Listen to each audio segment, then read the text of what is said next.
Saan nga kaya aabot ang isang lapad ko? Dito sa Don Quijote, isang one-stop shop dito sa Japan. Sa sobrang daming pagpipilian, ano na kaya ang mararating ng isang lapad or 3,800 pesos?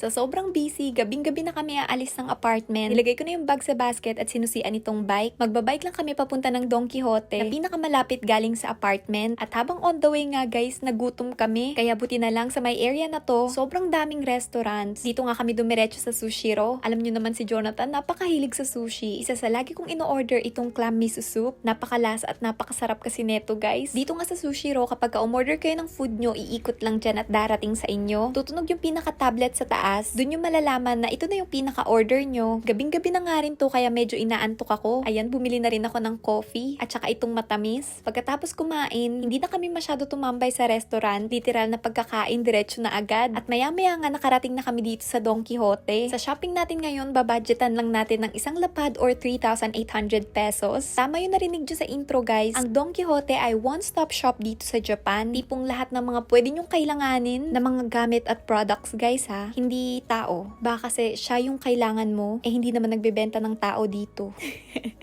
Anyways, wag nyo na lang yun pansinin. Kapasok nga sa loob guys, ang bumungad agad sa akin. Napakaraming camping equipments dahil guys, during winter, alam ko marami na nakatira dito sa Japan. Sabik na sabik talagang dumating yung camping season. Lalo dito sa Toyama, sikat na sikat din yung lugar na to sa hiking, camping, at kung ano-ano pang mga nature activities. Marami ding mga cyclists dito. Meron din sila ditong binibentang bikes. Yung pinakamura nga, nasa 19,700 yen or 7,500 pesos. Ito namang pinakamahal nasa 11,800 pesos. Yung mga kailanganin mo rin gamit kapag bumili ka ng bikes, available na rin dito. Tingnan nyo guys, napaka-cute ng kulay. Ito naman yung lock. Ewan ko, hindi naman ako bumibili niyan kasi usually naman ang mga bikes dito meron na talagang susian. Magsa-summer na nga talaga guys, ang dami ko nang nakitang pampalamig na nilalagay sa liig at saka iba't ibang klase ng sunscreen. Nauuso nga yung ganitong klase ng sunscreen, yung parang talagang diretso mo nang i-apply sa balat. Hindi katulad ng cream na ipapahid mo pa sa kamay mo tapos saka mo i-apply sa mukha or sa kahit na anong part ng body. Ang bango nga rin neto guys. Kapag napupunta talaga ako dito, hindi ko rin napipigilan yung sarili kong mag-try ng mga makeup. Dito sa Don Quijote guys, grabe, sobrang daming cute na bagay. Yung mga Hapon kasi guys, napakahihilig sa mga characters at talagang handa silang gumastos ng malaking pera kapag meron talaga silang paboritong characters. Isa sa sikat itong si Kuromi. Kaya kahit mas mahal yung salamin na to kasi merong Kuromi kesa sa normal, pagkakagastosan talaga yan ng mga Hapon. Tignan nyo guys, pati yung mga pantanggal ng buhok sa mukha or sa katawan, meron ding mga characters. Alam nyo ba guys na meron akong bigote at nasimulan ko lang ahitin yun nung nakarating ako dito sa Japan. Karamihan ng mga Hapon merong bangs, kaya bumibili talaga sila ng mga cute na clips katulad niyang sa picture na nakikita nyo. Nilalagay nila sa bangs nila halimbawa kapag ka nagme-makeup sila or meron silang ginagawa tapos ayaw nila na nakababa yung bangs. At grabe, sobrang ako nakyutan dito kasi complete characters ng Powerpuff Girls. Natsukashi. Sinong nakaabot niyan guys? Yung mga Hapon din guys, halos araw-araw nagsastyle ng buhok. Tipong pagkagising nila, kasama na yan sa morning routine nila. At tignan nyo naman pati hair iron na character pa ng Hello Kitty. Sobrang cute. Yung mga toothbrush na merong characters, Hello Kitty, Melody, Kuromi. Hindi lang mga bata gumagamit niyan guys. Tignan nyo naman kapag nilagnat ka, pati yung magiging thermometer mo, in character din. Sikat na sikat itong si Chikawa dito sa Japan. Pati yung mga AirPods at earphones na case, sobrang cute. Lalo na itong Pikachu. At itong Chikawa, hindi talaga nawawala. Dahil nga magtatag-init na rin dito sa Japan, nagsimula na sila maglagay ng mga fans. At ito guys, kapag medyo may kataasan yung noo katulad ko, pwede rin kayo bumili ng hair makeup. Nako, napag-iisipan ko rin bumili neto. Kaso hindi ko naman ginagawa. Wala lang, nasanay na lang din siguro ko sa itsura ng noo ko. Ito rin yung sikreto ng mga Hapon kung bakit kahit na gaano kalakas yung hangin, hindi nagugulo at nililipad yung buhok nila. Tignan nyo guys, grabe, sobrang cute ng mga tumbler na meron dito. Tipong kapag ganito yung mga tumbler mo, mapapain mo ka talaga ng tubig araw-araw. Ang gaganda rin ng mga tsinelas. Meron din mga appliances dito guys, tulad ng TV, vacuum, pati mga rice cooker. Ito nga isang rice cooker na to, nasa 16,300 pesos na. Sa Pilipinas ba magkakano? Parang feeling ko mahal yung 16,000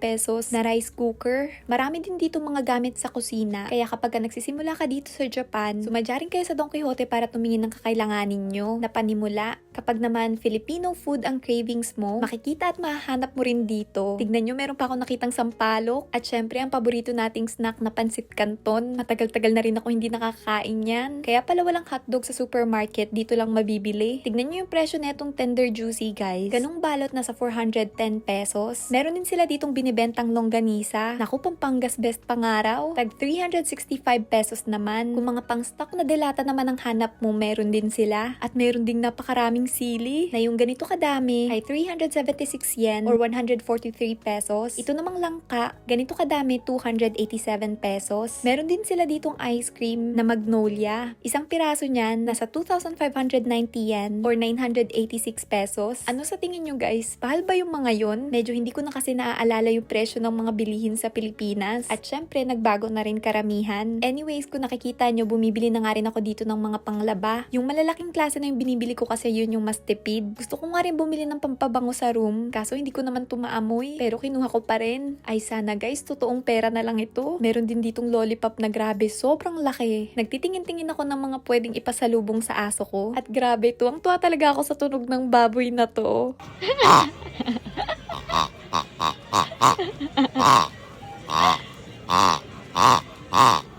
Ang ending, hindi ko rin naman binili kasi matakaw yung aso ko. Parang kaysa sa laruan, mas mag-e-enjoy siya sa pagkain. Since nga nandito na rin kami, bumili na rin ako ng shredded cabbage. Bala ko kasi gumawa ng salad. Kumuha na rin ako ng broccoli, itong naka-frozen, para talagang no pressure kung kailan pwedeng lutuin at kainin. Meron din ditong mixed vegetables na frozen, kaya kinuha ko na rin. At lately nga, nagugustuhan ko itong healthy snack na mga hapon na salted edamame. Sobrang sarap din pala nito guys. Maya-maya umakyat na kami sa may second floor. Kasi dito banda yung mga pampa-beauty. Pero ako, hindi na ako umikot. Isa lang naman kasi talaga yung pinakasadya ko dito. Walang iba kundi bumili ng contact lens. Alam nyo ba guys, isa ito sa maintenance ko na talagang medyo mahal. Kaya talaga nagko-contact lens lang ako kapag aalis, kapag Yasumi, tipong masusulit yung presyo. Pero kapag normal na araw lang na merong pasok, hindi ako gumagamit neto. Talagang nakasalamin lang ako. At yes guys, merong grado yung binibili kong contact lenses. At kaya kung bakit siya mahal, kasi yung binibili ko, hindi pang matagalan. Yung klase ng contact lenses na binibili ko, isang gamitan, itatapon na. Yun yung tinatawag na one day use. Kaya guys, meron talagang kamahalan. Kasi syempre, isang beses mo lang gagamitin. Tapos mga 8 hours lang yun. Then pagkatapos gamitin, itatapon mo na. At sa 10 pieces na 5 gamitan, usual na presyo nasa 650 pesos. At guys, yung isang lapad natin dito na magkakasubukan. Dito kasi magbabayad para sa contact lens. Naka 5,182 na tayo. Contact lenses pa lang yun guys. Pagkabalik sa first floor, dumiretso na rin ako sa counter para magbayad. At umabot lahat ng 8,780. Kaya ang naging total ay isang lapad at 3,962. Kinulang yung isang lapad guys. Hating gabi na nga, inabot na ng madaling araw, kaya uwi na ako guys.